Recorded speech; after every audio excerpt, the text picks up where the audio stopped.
દેશે તો એનો કોઈ મતલબ નથી.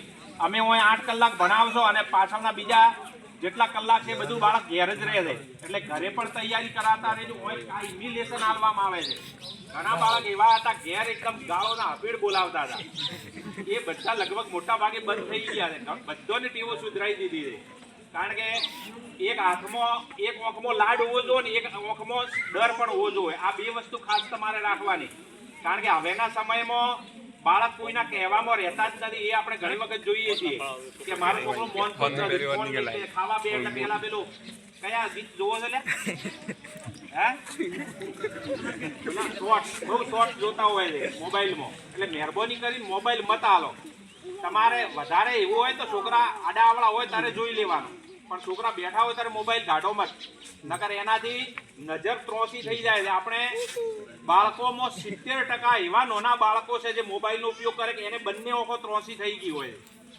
એ ભવિષ્યમાં મોટો પ્રશ્ન ઊભો થશે.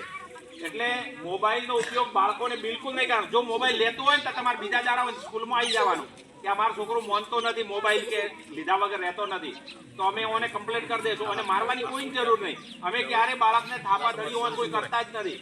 પણ એને સમજાવવાની રીત કહેવાનો મતલબ એ પ્રમાણે અમારો હોય છે. થોડા અમે એવા એને વિડીયો બતાવો મોબાઈલના કેટલા નુકસાન થાય છે. એના વિડીયો દ્વારા પણ બાળકને ખબર પડી જાય કે આપણને કેટલું નુકસાન છે. એટલે મહેરબાની કરીને તમારે જે રીલો બનાવજો પણ સોને બનાવજો. છોકરોને જોતા ના બનાવતા. અને એમને કોઈને મોબાઈલ કે એવી કોઈ કુટેવો તમે પાડજો જ મત. કારણ કે હવેનો સમય કેવો છે આપણને ખબર છે કે સગવડમાં કેટલા બધા પ્રશ્નો ઊભા થાય છે. જતા દિવસે છોકરીઓ મા બાપની માનતી નથી, છોકરો કે મારે લાવવી નથી. એટલે એવી તકલીફો ઊભી થવાની છે કે આપણે જે ધારી પણ નહીં હોય. કારણ કે અમે તો બધા સમાજમાં હાલ જોવો છો આ પ્રશ્ન ખૂબ બધો ચાલે છે. એટલે આપણા બાળકોમાં એવા સંસ્કાર આપણે મૂકીએ કે જેથી કરીને એને ભવિષ્યમાં ક્યારેય તકલીફ ના પડે. આપણે બાળકને તમે સ્કૂલે આવતા જતા ગમે ત્યાં જોશો કોઈ ટાટા બાય બાય ક્યારેય નહીં કરતું હોય. ભગવાનનું નામ જ લેશે, જય શ્રી કૃષ્ણ જ શબ્દ વાપરવાનો. અને મા બાપને જ્યારે પગે લાગતા હશે ને લાગતા હોય તો ભાઈ લાગીને આવજો. તમને કહીએ જ છીએ આપણે. આજ તમારા બધા મા બાપ બેઠા જ છે. અને કોઈ પણ આપણે ગુરુજીને પણ પગે લાગે છે, માતાજીને પણ પગે લાગે છે અને પછી ભણવાની શરૂઆત કરે છે. આપણા બાળકો ખૂબ સારા છે. જેને તકલીફો છે અમુક છોકરોને કે ભાઈ યાદ નથી રહેતું, એ સમસ્યા આપણે થોડી ઘરેલું પણ અસર હોઈ શકે છે. અને થોડું બાળકોને ખાવા પીવામાં આપણે ધ્યાન નથી રાખતા, એમાં પણ તકલીફો હોય છે.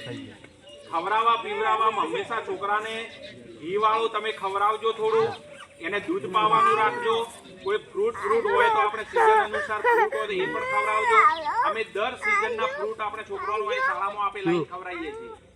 બરોબર. પછી શ્રાવણ મહિનો હોય તો છોકરાઓને જમાડવાનું પણ પુણ્ય થોડો લેજો. કારણ કે આપણે શું હોય એમ તમે ગમે એટલો જમાડશો એનો કોઈ મતલબ નથી. આ છે ને એક બાળક એ ભગવાનનું સ્વરૂપ છે. બ્રાહ્મણ કરતે વધારે આનું પુણ્ય મળે છે એટલું યાદ રાખવાનું. એટલે બાળકોને ખવડાયેલું ક્યારેય ક્યાંય જતું નથી. પછી તમારે બાજરી કોઈ ચબૂતરામાં થયો, કોઈ ચબૂતરો ના આપણે ચબૂતરો બધું ખૂબ બધી ચકલીઓ છે. આપણે કાયમી ચણ નાખવાનો. બાજરી તમારે ચણ માટે જો મોકલાવી હોય તો પણ મોકલાવી શકો છો. એટલે આ બધું આ એક મંદિર છે. આપણે શાળા છે ને અહીંયા આપણે પગ મૂકીએ ને એટલે આપણે મન એકદમ શાંત થઈ જાય ઓટોમેટિક.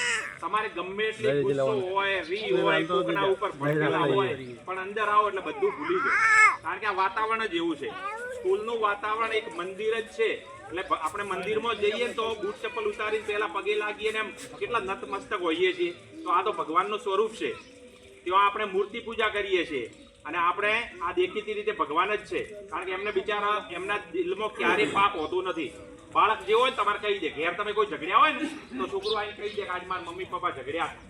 એના માટે ઝઘડ્યા હતા એ પણ કારણ કહી દેતા હોય. બરોબર. એટલે થોડું ધ્યાન રાખજો. ઘેર આડાવડા કોઈએ શબ્દો બોલવાને, ગાળા ગાળી આપતા છોકરોને વળતા ના બોલીએ, ધ્યાન રાખવાનું. અને માતા પિતા ભાઈ છોકરોના જોતો ખૂબ લાડ આલજો એમને બિચારા. એમને એવું ના લાગવું જોઈએ છોકરોને કે મારું ઓછું રાખે છે પેલાનું વધારે રાખે છે. એટલે આપણે ખાસ બાળકોને કેન્દ્ર સ્થાને રાખી અને કામ કરશું તો 100% પુણ્ય મળશે. અને કરેલું ક્યારે નિષ્ફળ જતું નથી. તમે અહીં કંઈક મૂકીને જશો, ગમે તે પુણ્યનું કાર્ય કરશો તો ભગવાન 100% એનો બદલો ડબલ વાળશે. કારણ કે અમે તો ઉદાહરણ જોયેલું છે કે મારા જ છોકરાને રમતા રમતા જે નસની તકલીફ થઈ ગઈ હતી અને આ ભાગ આખો પેરાલિસિસ થઈ ગયો તો ઓગળી હલતી નથી એવી તકલીફ ઊભી થઈ હતી.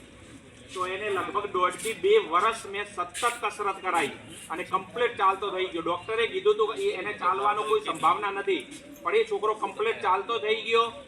હાલ MBBS ડોક્ટરમાં વગર ફી ગવર્મેન્ટ કોટામાં જોધપુર લાગી ગયો છે.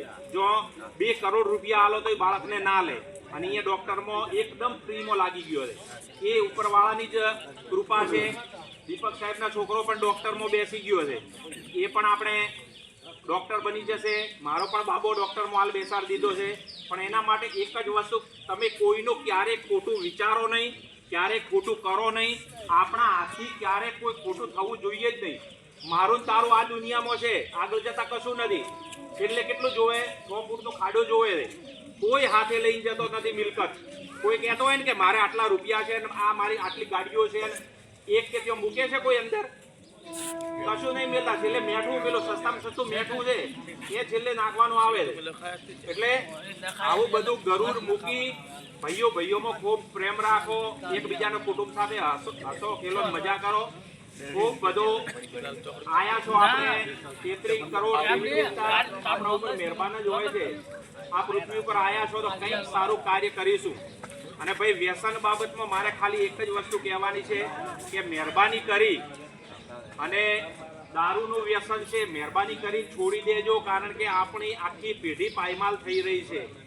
હવે તો દરેક સમાજમાં ખૂબ કડક નિયમ કર્યા છે. કાલે રબારી સમાજનો 3 જિલ્લાનો કાર્યક્રમ હતો આ કુરિવાજ ઉપર. પછી આપણે ઠાકોર સમાજનો પણ હમણાં કાર્યક્રમો થયા છે. દરેક સમાજમાં એટલા બધા કાર્યક્રમ થાય છે. બીડી તમાકુ ભલે ધીમે ધીમે છોડજો, એવું જરૂર નથી કે આપણે એકદમ મેલ દેવા, પણ મહેરબાની કરીને આપણે છોકરા જોતા હોય ને આપણે એમની જોડે જ પોટલી મગાવતા હોઈએ, એ વસ્તુ ખૂબ ખરાબ છે.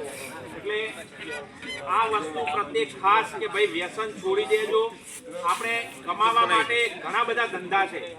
ભગવાને એટલા બધા આપણને શક્તિ આપી છે કે આપણે ગમે એમાંથી પાતાળમાંથી પણ આપણે કાઢી શકીએ એવી આપણામાં તાકાત છે.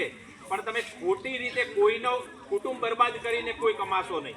આપણે તો એટલું જ કહેવા માંગીએ છીએ. એટલે વ્યસન વસ્તુ મહેરબાની કરીને બધા છોડી દેજો. એની અસર આ બાળકો ઉપર ના પડે. કારણ કે પૂછીએ છીએ તો બાળક કહી દે છે કે ઓય મારા પપ્પા પી ગયા હતા ને પછી ઓમ થયું ઘરે. એટલે જે છે તમારો જે કાચ છે ને એ આ છે. તમારા કાચમાં જેવું મોઢું દેખાય એ સીલ તો મોઢું અહીં દેખાઈ જશે. એટલે ખાસ એટલું ધ્યાન રાખજો. બધા આયા એ બદલ ખૂબ ખૂબ ધન્યવાદ. ફરીથી આવતા પ્રોગ્રામમાં આવતા રહેજો, વચ્ચે પણ આવતા રહેજો. ધન્યવાદ. બટા બેસ લો.